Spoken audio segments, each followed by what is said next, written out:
ചാത്തനെ കാണിച്ചു തരാമെന്ന് പറഞ്ഞു. എൻ്റെ വടിക്കാത്ത മൊത്തം ചാത്തനുണ്ടെന്ന് പറഞ്ഞിട്ട് ഒരു പുള്ളി കണ്ടിട്ടുണ്ടാവും. പക്ഷെ അദ്ദേഹം ഉപയോഗിക്കുന്ന ഒരു മെസ്മറിസം ടൂളാണ്. അപ്പോൾ ഇത് ഈ മന്ത്രവാദികളെല്ലാം ഇങ്ങനെ തന്നെയായിരിക്കും അല്ലേ? Most of that. ഓ, പിന്നെ ബ്ലാക്ക് മാജിക് എന്ന് പറയുന്നത് ഒരു ഫിയർ ജനറേറ്റ് ചെയ്തുകൊണ്ടിരിക്കുന്ന സംഭവം തന്നെയാണ്. പക്ഷെ ഇതിനെല്ലാം ഇതിൻ്റെ പിന്നിലുള്ള പ്രധാനപ്പെട്ട കാരണം എന്ന് പറയുന്നത് ഹിപ്നോട്ടിക് ടൂളാണ്. അതായത് ഏൻഷ്യൻ കാലഘട്ടങ്ങളിൽ ഇത് ഷാമാനിക് ഹിപ്നോസിസ് എന്ന് പറയും. ഏകദേശം BC ആണ്. ഏകദേശം ഒരു 700-700 BC ആ കാലഘട്ടങ്ങളിൽ ഷാമാനിക് മ്യൂസിക് ഉണ്ടാവും. അപ്പോൾ അവരുടെ ഒരു പ്രത്യേകിച്ച് അവരിങ്ങനെ ഒരു മ്യൂസിക് പമ്പ് ചെയ്ത് കുറച്ചൊരു ഹിസ്റ്റീരിക് സ്റ്റേറ്റിലേക്ക് കൊണ്ടുവരും. അപ്പോൾ ഹിസ്റ്റീരിയ ക്രിയേറ്റ് ചെയ്യുമ്പോൾ നമ്മൾ നമ്മുടെ ബോധമനസ്സിൽ നിന്നല്ല അത് ഉപബോധ മനസ്സുകൊണ്ടാണ് ആക്ട് ചെയ്യുന്നത്.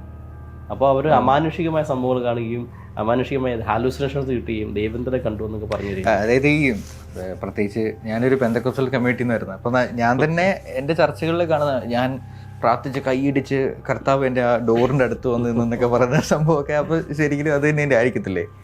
ഇത് കർത്താവിനെ കണ്ടു അല്ലെങ്കിൽ ഇപ്പോൾ ദൈവത്തിനെ കണ്ടു എന്ന് പറയുന്നത് ഓരോരുത്തർക്കും ഓരോ രൂപമായിരിക്കും. നമ്മൾ എന്ത് കണ്ടോ, നമ്മൾക്ക് എന്ത് ഒരു ഇൻപുട്സ് ചെറുപ്പത്തിൽ കിട്ടിയോ അതാണ് നമ്മളുടെ ദൈവം എന്ന് പറയുന്ന വിശ്വാസമല്ലേ.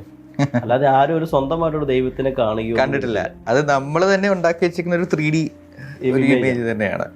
അതാണ് നമ്മൾ അത് ഹിപ്നോസിസ് ആണ്. നമ്മൾ പോലും അറിയാതെ നമ്മൾ ഹിപ്നോസിസ് സ്റ്റേജിലേക്ക് പോകുന്നുണ്ട്. ഇപ്പോൾ religion is hypnosis, politics is hypnosis, even നമ്മുടെ education system is hypnosis, even cinema is hypnosis. എല്ലാ റീജിയണിലും ഇത് ആക്സസ് ചെയ്യുന്നുണ്ട്.